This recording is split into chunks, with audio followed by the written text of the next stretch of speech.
Sir ఇప్పుడు మనం NAV అనే మాట వింటాం. What is NAV sir? మనం ఇన్వెస్ట్ చేసేటప్పుడు ఎన్ఏవి ఎంత చూసుకోవాలి? సో, మనం షేర్స్ కొన్నప్పుడు మనకి షేర్ ప్రైజెస్ ఉంటాయి సార్. ఓకే. అట్లానే మ్యూచువల్ ఫండ్‌లో మనం యూనిట్స్ కొనుక్కున్నప్పుడు ఎన్ఏవి ప్రైస్ ఉంటది. అది ఓకే. Net asset value. అదొక ఫార్ములా లాగా చెప్పాలంటే total assets minus expenses of the mutual fund divide by total number of units. అది ఎన్ఏవి ఉంటది సార్.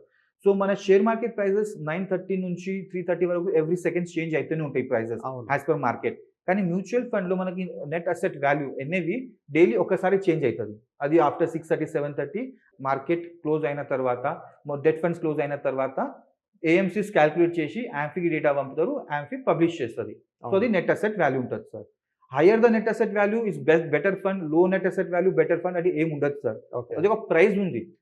ఫండ్ ఎట్లా పెర్ఫార్మ్ చేస్తుంది అది మ్యాటర్ చేస్తది. NAV will not matter much. కానీ యూనిట్స్ ఎక్కువ తక్కువ వచ్చేనప్పుడు ఎన్ఏవి మ్యాటర్ చేస్తది. Okay. Okay. So, thank you sir మా సోషల్ పోస్ట్ వచ్చినందుకు. Thank you Nihal sir.